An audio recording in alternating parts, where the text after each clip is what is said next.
नमस्कार, आदाब, सत श्री अकाल। कैसे हैं आप सब। मैं आपका दोस्त सागर दुबे स्वागत करता हूं आपकी एक नई सीरीज़ में, जिसमें छत्तीसगढ़ पीएससी 2018 के 2 पार्ट हमने कवर किए थे, जिसमें लगभग 50 क्वेश्चन के आसपास और उसके अलावा 100 से 150 तथ्य आपको जानकारी के रूप में प्रदान कर दिए गए थे। ये सीरीज आपके लिए रामबाण साबित होगी जब आप यूपी पीसीएस, छत्तीसगढ़ पीएससी या अदर स्टेट पीसीएस या किसी प्रकार का भी यदि लोकल वनडे एग्जाम देते हैं तो ये वहाँ बहुत महत्वपूर्ण हो जाएगी। इसमें संबंधित डेटा को भी हम सीधे कवर करते चल रहे हैं और जिस टॉपिक में लगता है, जिस प्रश्न में लगता है कि इसमें ज़्यादातर जानकारी हमें गेन करनी चाहिए तो कर लेते हैं, और जिसका हम डायरेक्ट आंसर देते हैं तो इसका ये मतलब नहीं कि उससे संबंधित जानकारी गेन नहीं करेंगे। ये चीज़ें हमें आगे मिलेंगी डिटेल एक्सप्लेनेशन के साथ, तो हम वहाँ भी कवर कर लेंगे। छत्तीसगढ़ के अलावा यूपी पीसीएस और जितने भी स्टेट पीसीएस है उसके सभी महत्वपूर्ण वर्षों के प्रश्न पत्र को हल करने की हम कोशिश करेंगे यहाँ पे, ताकि जीके जीएस हमारे प्रश्न से ही इतना मजबूत हो जाए कि हमें रटने की जरूरत ना पड़े। आपको केवल मुझे सुनना है और ध्यान से सुनना है। ईयरफोन को लगाइए, यदि ईयरफोन हो तो सुन लीजिए। ये एक बेहतरीन माध्यम है पेपर तैयार करने का, इससे सरल माध्यम आप नहीं पाएंगे और बहुत कम समय में बहुत ज़्यादा डेटा आपके दिमाग में होगा, ये मेरी गारंटी है। और एक बार आप मेरी सीरीज कर लीजिए पूरी की पूरी, जीके जीएस में तो इतनी अच्छी आपकी कमांड इसमें बन जाएगी क्वेश्चन के थ्रू ही कि आप जब पेपर देने जाएंगे तो आप देखेंगे कि लगभग 40 से 45 क्वेश्चन तो सीधे सीधे ये प्रीवियस ईयर के अतिरिक्त तथ्य को मिला के आ जाते हैं। तो ये सब चलता रहेगा, लेकिन हम शुरू करेंगे तीसरे पार्ट में, जहां हम 51वें क्वेश्चन से कवर करेंगे। और यहाँ करंट अफेयर्स के क्वेश्चन हमने टोटल हटा दिए हैं ताकि आपको दुविधा ना हो। लेकिन शुरू करने से पहले एक दरख्वास्त, एक अपील आपसे भी कि हम आपके लिए मेहनत कर रहे हैं, आपको लग रहा है कि ये मेहनत आपके लिए सार्थक है तो नीचे सब्सक्राइब का बटन होगा, सब्सक्राइब कर लें, बेल आइकन को प्रेस कर लें, नहीं तो नोटिफिकेशन मिलेगा नहीं नई वीडियो का। हम बहुत सारी चीज़ें आपके काम की ही डालते हैं जो आपके एग्जाम के समय में इतनी महत्वपूर्ण हो जाएंगी कि आप कल्पना भी नहीं करेंगे। तो आप ये कर लीजिए और ज़्यादा से ज़्यादा मात्रा में ज़रूरतमंद लोगों तक शेयर कीजिए। हम और भी तत्पर हैं मेहनत करने के लिए, हम लगातार मेहनत कर रहे हैं, लेकिन उसके लिए आपका समर्थन चाहिए। हमें भी लगना चाहिए कि आप पढ़ने के लिए सीरियस है। बाकी हम पढ़ाने के लिए तो इतना पढ़ा देंगे कि आपकी खोपड़ी हिल जाएगी। तो चलिए शुरू करते हैं, समय न जाया करते हुए। मैं आपका दोस्त सागर दुबे आज 51वें क्वेश्चन से निकालता हूं सीजीपीएससी 2018 का। तो 51वां क्वेश्चन है, अपनी स्क्रीन के सामने देखें। छत्तीसगढ़ के किस लेखक ने शेक्सपियर के नाटक कॉमेडी ऑफ एरर्स का छत्तीसगढ़ी अनुवाद किया था। इसमें ऑप्शन दिए हुए हैं, ए पंडित सुंदरलाल शर्मा या पंडित माधवराव सप्रे, सुखलाल प्रसाद शुक्ल, स्वराज प्रसाद द्विवेदी या इनमें से कोई नहीं। इसका जो सही ऑप्शन है ऑप्शन सी सही है। सुखलाल प्रसाद शुक्ल ने शेक्सपियर की जो नाटक है कॉमेडी ऑफ एरर, इसी का छत्तीसगढ़ में अनुवाद किया था और इसका अनुवाद छत्तीसगढ़ी भूल भुलैया के नाम से भी जाना जाता है। भूल भुलैया वर्ष 1918 में लिखा गया था। तब हिंदी में पढ़ना लिखना कठिन समझा जाता था। छत्तीसगढ़ी गौरव पंडित जी की अनमोल जो है वचन है, तो ये भी महत्वपूर्ण डेटा बन जाता है कि छत्तीसगढ़ गौरव पंडित जी के अनमोल वचन है। तो एक ये भी अपने आप में एक क्वेश्चन बन जाता है।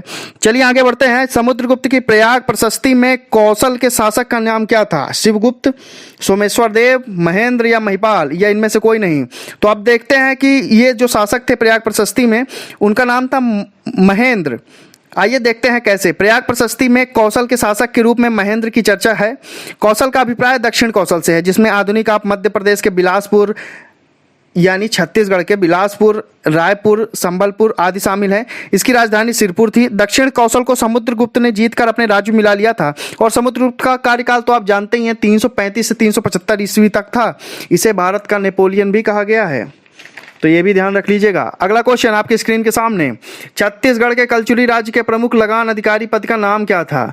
महाबलाधिकृत, अक्षपटलिक, महाप्रभात या राजस्व सचिव। इसका सही जवाब है महाप्रभात। छत्तीसगढ़ के कलचुरी राज्य के प्रमुख लगान उप अधिकारी का जो नाम था वो था महाप्रभात। यह भूमि की माप करवाकर लगान को निर्धारित करता था। छत्तीसगढ़ के कलचुरी शासन में राजतंत्री शासन पद्धति प्रचलन में थी, ये जान लीजिए आप। यह राज्य राष्ट्र विषय जो है उसे जिला कहा जाता था। देश या जनपद को तहसील की तरह माना जाता था। इस प्रकार की व्यवस्थाएं थी उस समय। अमात्य एवं विभिन्न अधिकारी विभाग के अध्यक्ष होते थे। छत्तीसगढ़ में कलचुरियों ने 9 सदी तक शासन किया। इस वंश की 2 शाखाएं रतनपुर व रामपुर थी। इसके शासन का अंत मराठाओं द्वारा 1741 में किया गया था। चलिए बढ़ते हैं अगले क्वेश्चन की ओर। 54th क्वेश्चन आपकी स्क्रीन के सामने। इसमें देखिए आंदोलन दिए हुए हैं और उसका स्थान। तो देखिए आंदोलन करता है आचार्य विनोबा भावे, यतनलाल जैन, राम गोपाल तिवारी और रत्नाकर झा। इसके सामने आप क्रम देखेंगे तो पवनार, दुर्ग, रायपुर और बिलासपुर 4 क्रम दिए हुए हैं। इनमें से सही जोड़ी का निर्माण करना है। तो देखिए पहला ऑप्शन है 1 3 4 2, दूसरा ऑप्शन है 1 2 3 4, तीसरा ऑप्शन है 1 4 3 2 और चौथा ऑप्शन कौन सा है 1 3 2 4। तो देखिए इसमें सही जो विकल्प है वो है ए, यानी 1 3 4 2। समझते कैसे? द्वितीय विश्व युद्ध में अंग्रेजों द्वारा भारत को बिना किसी भारतीय सलाह के युद्ध में झोंक दिया गया। इसके विरुद्ध महात्मा गांधी ने अहिंसात्मक व्यक्तिगत सत्याग्रह आरंभ करने की सलाह दी, जिसके तहत सत्याग्रहियों को भाषण देकर गिरफ्तारी देनी पड़ती थी। इनमें से आप देखेंगे सत्याग्रहियों के नाम और उनके स्थान। तो देखिए आचार्य विनोबा भावे तो पवनार से थे, यतनलाल रायपुर से थे, राम गोपाल तिवारी बिलासपुर से और रत्नाकर झा दुर्ग से थे। तो चलिए बढ़ते हैं अगले क्वेश्चन की ओर। और अगला क्वेश्चन है छत्तीसगढ़ में apparel training and designing centre कहाँ स्थापित नहीं किया गया है? तो नहीं पूछा है। देखिए सामने क्वेश्चन है रायपुर, बिलासपुर, भिलाई, राजनांदगांव। तो इसका जो सही जवाब है, देखिए इसका सही जवाब है इनमें से कोई नहीं। 5वां ऑप्शन दिए गए विकल्प में रायपुर, बिलासपुर, भिलाई, राजनांदगांव में से किसी शहर में अपैरल ट्रेनिंग सेंटर एवं डिजाइन सेंटर की स्थापना नहीं हुई है। तो ये भी ध्यान रख लेना अपने को, नहीं हुई जैसे प्रश्न आ जाते हैं और हम देखते नहीं हैं, नहीं और है सोच के सीधे एक में टिक कर लेते हैं, इस कारण से क्वेश्चन गलत होता है। चलिए आगे बढ़ते हैं। देश का पहला योग आयोग किस राज्य में स्थापित किया गया था? ऑब्वियसली छत्तीसगढ़ पीएससी का क्वेश्चन है तो इस तरह में छत्तीसगढ़ ही टिक होगा। तो ऑप्शन देखें उत्तराखंड, बिहार, छत्तीसगढ़, गुजरात में, तो छत्तीसगढ़ इसका सही ऑप्शन होगा। देश का पहला योग आयोग छत्तीसगढ़ में स्थापित किया गया था। भारत में योग की परंपरा हमारी संस्कृति की अति प्राचीन है। 21 जून को विश्व योग दिवस मनाया जाता है, अभी रिसेंट में मनाया गया है और यह कार्य 2015 से बृहद रूप से मनाने के साथ शुरू हुआ है। अब देखिए 12वीं पंचवर्षीय योजना में छत्तीसगढ़ के लिए उद्योग की औसत वार्षिक वृद्धि दर की स्थिर कीमतों पर क्या लक्ष्य निर्धारित किया गया था? ये क्वेश्चन देखिए 6.5%, 8.13%, 8.5% या 7.5%। इसका सही जवाब है 7.5%। यानी 12वीं पंचवर्षीय योजना में छत्तीसगढ़ के लिए उद्योग की औसत वार्षिक वृद्धि दर कीमतों पर 7.5% रही। देखिए 67वें क्वेश्चन की ओर हम नजर मारते हैं और आगे बढ़ते हैं। यदि जिला पंचायत का अध्यक्ष निलंबित हो जाए तो क्या होगा? ऑप्शन दिए हुए हैं जिला पंचायत का उपाध्यक्ष कार्यवाहक अध्यक्ष के रूप में कार्य करेगा, या जिला पंचायत का उपाध्यक्ष अध्यक्ष बन जाएगा, सी दिया है अध्यक्ष का पद रिक्त रहेगा, या ऑप्शन डी लिखा है सदस्यगण स्थानापन्न अध्यक्ष का निर्वाचन करेंगे, या उपरोक्त में से कोई नहीं। तो देखिए इसका सही जवाब ऑप्शन डी होगा। जिला पंचायत के अध्यक्ष का चुनाव जिला पंचायत सदस्यों में से ही होता है। इसके निलंबन से उसका कार्य समाप्त करके सदस्यगण क्या करेंगे? पुनः अपना अध्यक्ष चुनते हैं और यह पंचायती राज एक्ट 1992 से प्रभावी है। चलिए बढ़ते अगले क्वेश्चन की ओर। नगर पालिका की अवधि के विषय में सही क्या है? नगर पालिका की अवधि की गणना निर्वाचन परिणाम की घोषणा की तिथि से की जाती है। दूसरा, नगर पालिका की अवधि की गणना प्रथम सम्मेलन की तिथि से की जाती है। तीसरा, नगर पालिका की अवधि 5 वर्ष होती है। चौथा, यदि नगर पालिका 2 वर्ष में विघटित कर दी जाए तो नई नगर पालिका 3 वर्ष की अवधि के लिए गठित की जाएगी। 5वां ऑप्शन है यदि नगर पालिका 2 वर्ष में विघटित कर दी जाए तो नई नगर पालिका 5 वर्ष की अवधि के लिए गठित की जाएगी। तो देखिए इसमें ऑप्शन सही मैच करना है। ऑप्शन ए है 1 3 5, ऑप्शन बी है 2 3 4, ऑप्शन 3 है 1 3 4 और ऑप्शन 4 है 2 3 और 5। तो इसका सही जवाब जो है ऑप्शन बी होगा 2 3 5, 2 3 और 4। बी नंबर स्टेटमेंट आप चेक करें 2 3 और 4। तो समझ लीजिए इसके कार्यकाल की प्रथम गणना बैठक से मानी जाती है और नगर पालिका किसी भी पंचायत का कार्यकाल 5 वर्ष का होता है। यह किसी भी विघटन के बाद नया कार्य शेष अवधि के लिए ही रहता है। तो इस हिसाब से 2 3 4 यानी 2 में क्या है, न्यायपालिका की अवधि की प्रथम गणना सम्मेलन तिथि से की जाती है 2। तीसरा स्टेटमेंट है नगर पालिका की अवधि 5 वर्ष की होती है और चौथा स्टेटमेंट है यदि नगर पालिका 2 वर्ष में विघटित कर देते हैं तो शेष समय के लिए जितना बचा है उतने में नगर पालिका गठित कर दी जाएगी, यानी 3 वर्ष के लिए। तो अगले क्वेश्चन की ओर बढ़ते हैं। ग्राम पंचायत का सरपंच कब अप्रत्यक्ष रूप से निर्वाचित किया जाता है? ये क्वेश्चन है छत्तीसगढ़ी पंचायती राज अधिनियम 1993 की धारा 13 पे बेस्ड है ये क्वेश्चन। तो देखिए इसमें आप 4 ऑप्शन देख रहे हैं, जब सरपंच पद से त्यागपत्र दे देता है, या बी ऑप्शन देखेंगे जब सरपंच प्रत्यावर्तित कर दिया जाता है, सी देखते हैं जब सरपंच पद से हटा दिया जाता है और डी देखते हैं जब सरपंच का चुनाव लंबित हो, या उपरोक्त सभी।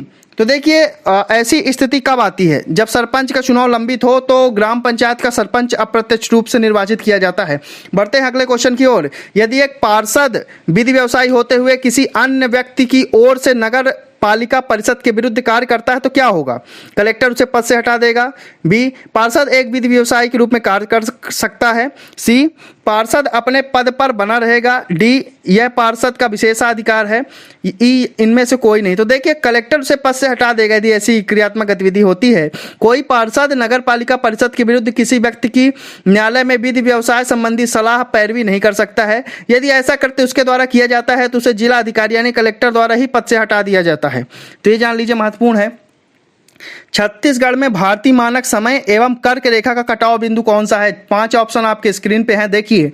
एक है कोरबा, बी बलरामपुर, सी सरगुजा, डी सूरजपुर और ई रायगढ़। तो देखिए भारतीय मानक समय कर्क रेखा जहां दोनों काटते हैं वो बिंदु है सूरजपुर, यानी ऑप्शन डी सही है। छत्तीसगढ़ में भारतीय मानक समय एवं कर्क रेखा का कटाव बिंदु सूरजपुर है। कर्क रेखा 23.5 डिग्री उत्तरी अक्षांश से गुजरती है जो छत्तीसगढ़ के सूरजपुर जिले के साथ साथ बलरामपुर, सरगुजा, कोरबा, जांजगीर चांपा, बलौदाबाजार एवं महासमुंद से भी गुजरती है।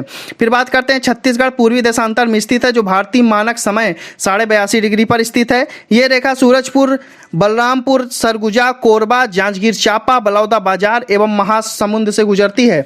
तो यह महत्वपूर्ण हो जाता है। चलिए बढ़ते हैं अगले क्वेश्चन की ओर। छत्तीसगढ़ के किस जिले में मानव सूचकांक सर्वाधिक है? स्पेशल क्वेश्चन है। कोरबा, महासमुंद, दुर्ग या रायपुर? इनमें से कोई नहीं, 5वां ऑप्शन है। तो देखिए सभी ऑप्शन आपकी स्क्रीन पे लगे हुए हैं और इसका सही जवाब क्या है? इसका सही जवाब होगा कोरबा। मानव विकास सूचकांक में सबसे ज्यादा आगे है। तो मानव विकास सूचकांक के जो लक्षण है क्या है? मानव विकास सूचकांक स्वास्थ्य, शिक्षा, आय के स्तर के आधार पर तैयार किए जाने वाला संयुक्त राष्ट्र विकास कार्यक्रम का सूचकांक है जिसका जो मूल्य है अधिकतम मूल्य 1 तथा न्यूनतम मूल्य 0 होता है। छत्तीसगढ़ के जिले में मानव विकास सूचकांक सर्वाधिक कोरबा जिले का है। राष्ट्रीय औसत की तुलना में छत्तीसगढ़ का मानव विकास सूचकांक कम ही है। चलिए बात करते हैं यदि अगले क्वेश्चन की कि राज्य की उत्तरी सीमा छत्तीसगढ़ राज्य की दक्षिणी सीमा को निर्धारित करता है। तो देखिए राज्य की उत्तरी सीमा छत्तीसगढ़ राज्य की दक्षिणी सीमा को निर्धारित करता है। तो कौन सा राज्य ऐसा है जिसकी उत्तरी सीमा छत्तीसगढ़ के दक्षिणी सीमा से लग जाती है? तो देखिए उत्तर प्रदेश, उड़ीसा, आंध्र प्रदेश, तेलंगाना या झारखंड। देखिए सीधा स्पष्ट है कि आंध्र प्रदेश नीचे से जाता है तो यानी उत्तर की ओर बढ़ता है और छत्तीसगढ़ के दक्षिणी भाग को ये छत्तीसगढ़ के दक्षिणी भाग की ओर है। आप देखेंगे मैप में तो आंध्र प्रदेश का उत्तरी भाग और छत्तीसगढ़ का दक्षिणी भाग जो है आपस में समीप है। तो ये चीज़ आप देख लेते हैं। फिर बात करते हैं आंध्र प्रदेश की उत्तरी सीमा छत्तीसगढ़ राज्य की दक्षिणी सीमा का निर्धारण करती है। छत्तीसगढ़ के उत्तर में क्या है? उत्तर प्रदेश है, पूर्व में झारखंड है और उड़ीसा है। पश्चिम में देखेंगे मध्य प्रदेश, महाराष्ट्र इसकी सीमा से जुड़े हैं। इसकी कुल लंबाई पूर्व से पश्चिम की ओर 700 किलोमीटर है और चौड़ाई की बात करें जो उत्तर से दक्षिण मापी जाती है 435 किलोमीटर है। अगले क्वेश्चन की ओर। किस जिले में सीता लेखनी पहाड़ है? बहुत महत्वपूर्ण question, Chhattisgarh special. Bastar, Narayanpur, Korea, Surajpur, इनमें से कोई नहीं। तो देखिए सूरजपुर में है सीता लेखनी पहाड़। छत्तीसगढ़ राज्य में स्थित सूरजपुर जिले के ग्राम महुली के पास एक पहाड़ी पर शैल चित्रों के साथ अस्पष्ट संखलिपि की जानकारी मिली है। गांववासी इस प्राचीनतम लिपि को सीता लेखनी पहाड़ कहते हैं। रायपुर संभाग की विशेष पिछड़ी जनजाति कौन सी है? बिंजवार, कंवर, कमार, हलवा, इनमें से कोई नहीं। स्क्रीन में जो ऑप्शन लगे हुए हैं इन्हीं में से चुनना है आपको। तो इसका सही जवाब होगा बिंजवार। छत्तीसगढ़ राज्य के रायपुर जिले की विशेष पिछड़ी जनजाति है बिंजवार। इसकी 4 उपजातियां भी हैं, बिंजवार, सोनआर, बिरजिया और बिछिया। ये अपना पूर्वज विंध्यवासिनी पुत्र 12 भाई बेटकर को मानते हैं। बिंजवार प्रजाति में तीर को जाति चिन्ह माना जाता है। विवाह में महुआ के वृक्ष के नीचे गड़ा तीर विवाह स्तंभ का रूप ले लेता था। इनकी आजीविका का मुख्य स्रोत कृषि कार्य है। वस्तुतः विंध्य पर्वत के मूल निवासी होने के कारण ये बिंजवार कहलाते हैं। चलिए एक देखिए छत्तीसगढ़ के ब्रिटिश